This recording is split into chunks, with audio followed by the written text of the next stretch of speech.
The Midnight Hauntings.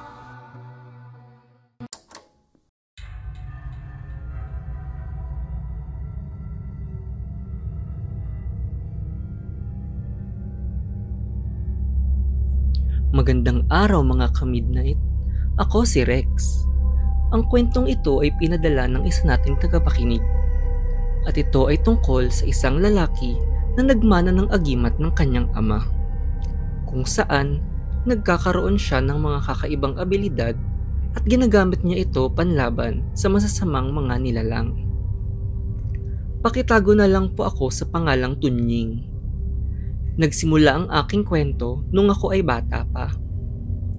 Galing ako sa isang pamilya ng mga albularyo na sumusugpo sa mga masasamang maligno. Pinalaki ako ng aking tatay Elong at siya ang nagturo sa akin ng maraming bagay.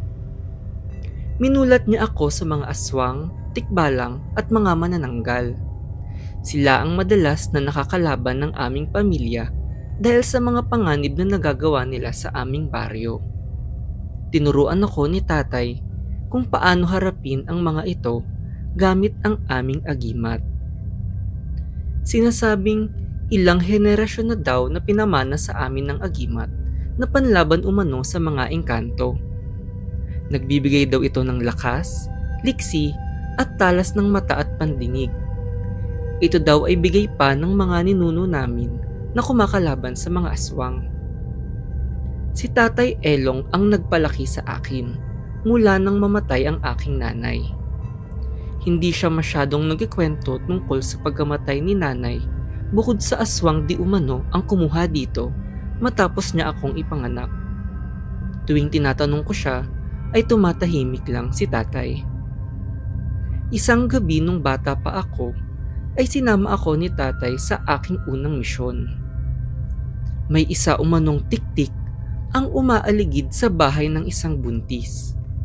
Nagpunta kami sa kanilang bahay para magbantay at nang makatulog ang lahat ay nakita namin ang tiktik sa bubong. May babaeng nakabaliktad sa kisame at kitang-kita namin ang kanyang mahabang dila na papalapit sa tiyan ng buntis. Napasigaw ako sa gulat at agad na binuksan ng ilaw. Nakita kong nakatayo na agad si Tatay Elong at hinahampas ito ng buntot ng pagi. Isa ito sa kahinaan ng mga aswang at ibang engkanto. Nagsaboy din si tatay ng asin at agad na nagpupumiglas ang tiktik. Dinasalan ni tatay ng Latin at itinutok ang kanyang agimat.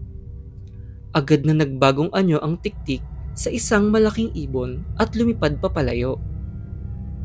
Pinaliwanag ni Tatay Elong na hindi na ulit babalik ang tiktik dahil sa dasal na ginamit niya at dahil na rin sa agimat.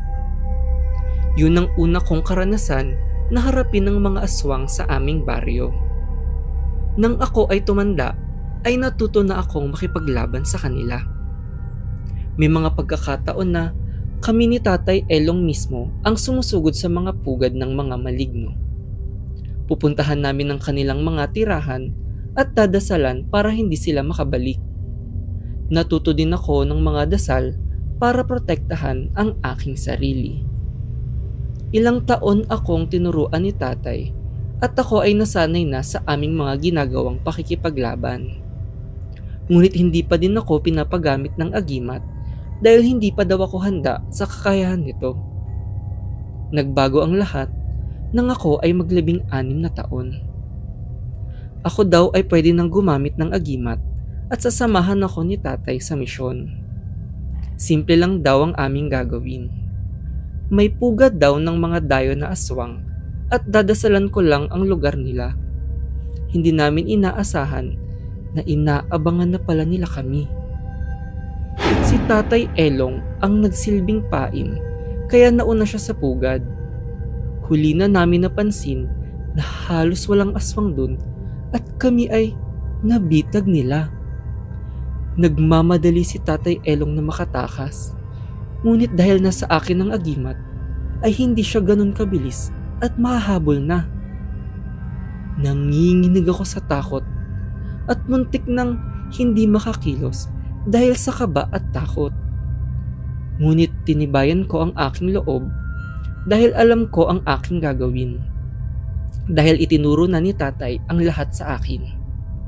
Sumugod ako sa mga aswang at sinambit ang dasal. Nagulat ako sa biglang nangyari sa akin. Ako ay lumutang at pakiramdam kong umiilaw ang aking paligid habang sinasabi ang mga dasal na itinuro sa akin. Pakiramdam kong nagliwanag ang aking buong balat at nagtaka dahil hindi dapat ganito ang epekto ng agimat sa akin. Nalusaw ang mga balat ng mga aswang at nasunog ang kanilang mga katawan. Hinimatay ako matapos nun at pagising ko ay nakatitig ng seryoso sa akin si Tatay Elong at si Lolo. Pakiramdam kong pinag-usapan nila ang aking kakaibang kakayahan gamit ang agimat. Pinangako ni Tatay Elong na ipapaliwanag niya sa akin ang lahat sa tamang panahon. Ngunit pakiramdam ko ay natakot sa akin ang aking sariling ama dahil sa aking nagawa. Habang nagpapahinga ay naalimpungatan ako bigla at nagulat sa aking nakita. May isang aswang na nakadungaw sa aking bintana. Nagsalita ito bigla at sinabing kasuklam-suklam daw akong nilalang na hindi dapat nabuhay pa at kasalanan daw ito ng aking ama. Hinabol ko ito palabas habang dala ang aking agimat, ngunit ako ay napahinto. Nang ako ay lumagpas na sa bakuran, ay nakaramdam ako ng kakaiba. Paglingon ko, ay nakita kong marami silang nakapalibot sa bahay at may dalang mga sulo. Naalala kong naiwan sa loob sila lolo kaya nagmamadali akong bumalik. Ngunit huli na ang lahat. Sinilaban nila ang aming bahay at mabilis itong natupok ng apoy. Agad akong pumasok sa loob para iligtas si lolo at sa kabutihang palad ay nagtamo lamang siya ng ilang sugat. Nagtaka ako dahil hindi ko na makita si Tatay Elong at ang iba naming mga gamit panlaban sa mga aswang. Pinaliwanag ng aking lolo na inatake ang aming bahay ng mga aswang para hindi kami makalaban sa kanila.